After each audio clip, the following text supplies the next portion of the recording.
Bonjour. Dollars, yuan et euros, bitcoin, diem et autres, que se passe-t-il donc entre les monnaies, les grandes et les nouvelles? Feuilleton.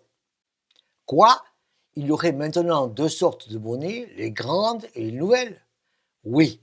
À côté des grandes monnaies, le dollar, l'euro et le yuan, voici les nouvelles, bitcoin, libra, diem, toutes nées de la révolution technologique en cours. Donc nous allons vers de nouvelles instabilités. Oui, entre les grandes monnaies, dollars, yuan et euros, ce sont des instabilités au fond que nous connaissons. Entre les nouvelles monnaies et les autres, avec le bitcoin, c'est celle que nous voyons de plus en plus. Entre les nouvelles et les grandes monnaies, Libra contre dollar, c'est celle que nous découvrons et qui est très politique, le tout en pleine crise géopolitique et sanitaire. Donc il y aurait pire que le vieux problème entre les bonnes et les mauvaises monnaies. Ce vieux problème, il vient de la loi de Gresham, 16e siècle, du temps où il y avait deux monnaies, dans un pays d'ailleurs, l'or et l'argent. Tout va bien ou tout allait bien aussi longtemps que le poids en argent de la monnaie argent était considéré comme bon. S'il y avait des doutes, à ce moment-là, tout le monde payait en argent, et donc l'argent circulait. Par contre, tout le monde gardait l'or. Autrement dit, on pouvait dire à l'époque, la mauvaise monnaie chasse la bonne. La mauvaise monnaie est celle qui circule partout. La bonne monnaie est celle qui a disparu parce qu'elle a été thésaurisée. Donc aujourd'hui, c'est beaucoup plus compliqué parce que nous sommes dans des échanges internationaux et où il y a évidemment plus de poids à prendre en considération, des poids économiques, le PIB, des poids politiques, des poids diplomatiques, des poids militaires et des poids juridiques avec ce qu'on appelle l'extraterritorialité du dollar. Autrement dit, où que ce soit quand l'on paye en dollars, les États-Unis disent c'est chez moi, ce qui évidemment pose problème aux autres pays et aux autres monnaies. Donc tout est devenu beaucoup plus compliqué à mesurer. Commençons quand même à l'ancienne à mesurer les poids des PIB. On voit aujourd'hui que la course des PIB est aujourd'hui gagnée par les États-Unis, qui ont un PIB de l'ordre de 21 trillions de dollars, contre la Chine à 14 et contre la zone euro à 13.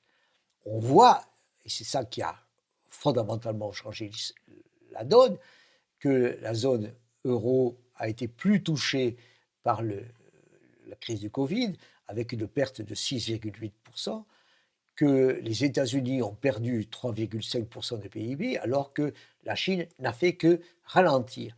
Il y a donc des interrogations sur le futur, comment ces économies différentes vont en quelque sorte recouvrer le temps perdu, rattraper le temps perdu.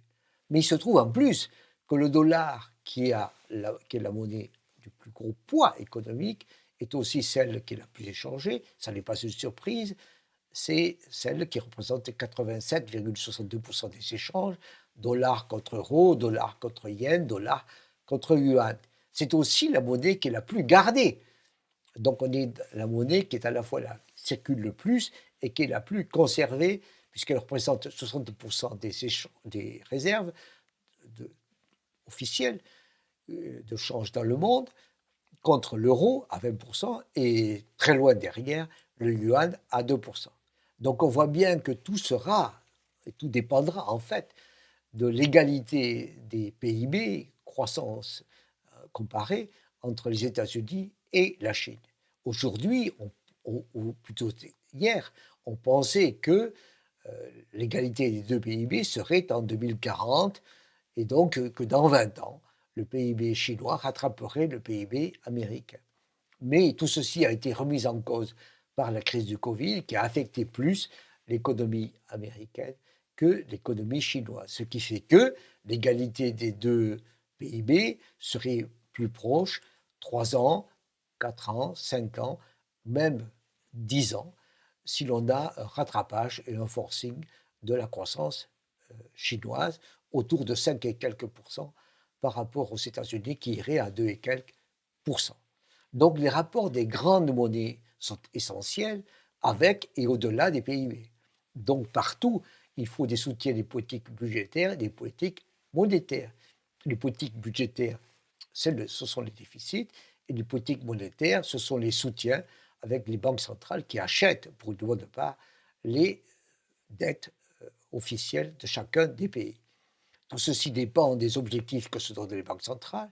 La Fed se donne comme objectif l'inflation, mais ça n'est pas très précis. Le taux de chômage minimum, mais ça n'est pas très précis. Autrement dit, elle gagne du temps. Quant à la Banque centrale européenne, elle aussi, elle se donne comme objectif l'inflation, mais elle n'y est pas, et d'une certaine manière, assez loin, donc elle gagne aussi du temps.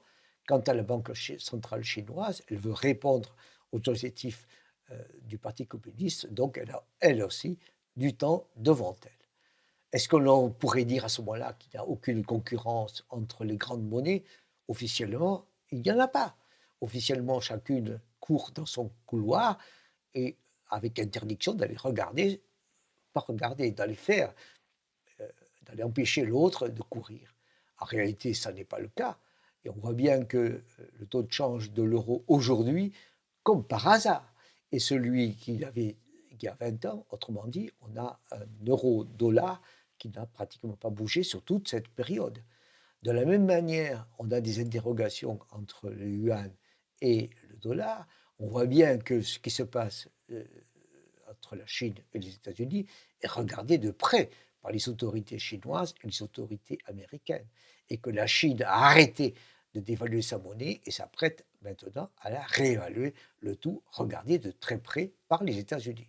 Arrive à ce moment-là le Bitcoin qui ne valait rien il y a 20 ans et qui maintenant vaut autour de 60 000 dollars le Bitcoin, mais ça dépend, est-ce que c'est le matin ou est-ce que c'est le soir?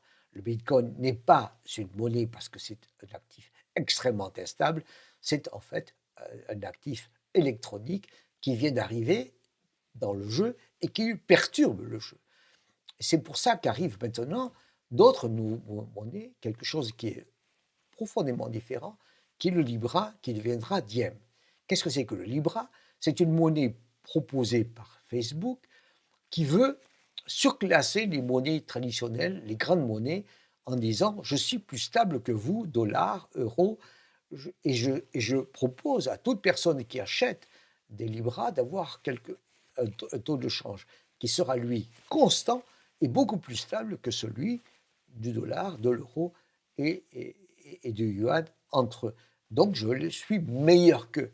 Bien entendu, la réponse a été immédiate et la réponse a été politique venant des États-Unis, venant du Congrès, en disant « touche pas au dollar, il n'y a rien de plus stable que le dollar ». Et à ce moment-là, le Libra a dû faire machine arrière en disant « mais non, je vais faire un stablecoin, c'est-à-dire je vais faire une monnaie qui vaudra 1 dollar aux États-Unis, qui s'appellera le diem. Dans d'autres endroits, je verrai comment je ferai, mais en toute hypothèse, je ne veux pas fabriquer une super monnaie mondiale privée plus stable que les autres. Mais il n'empêche que tout ceci, à savoir ces bouleversements, le Bitcoin électronique, l'arrivée du Libra, tout ceci a chamboulé le jeu.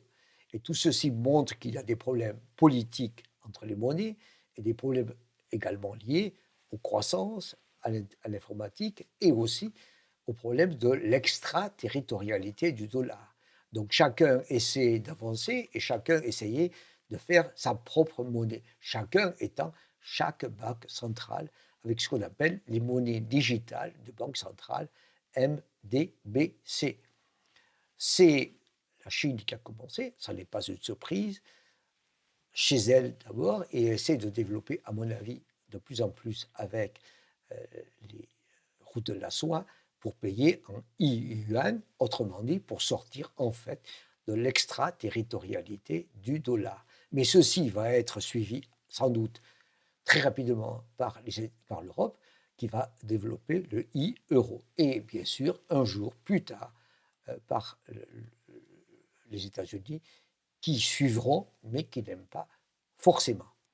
Moralité, les guerres des monnaies sont toujours là, mais beaucoup plus compliquées que du temps de notre ami Grisham. La loi de Grisham est donc plus jeune et plus compliqué que jamais. Merci.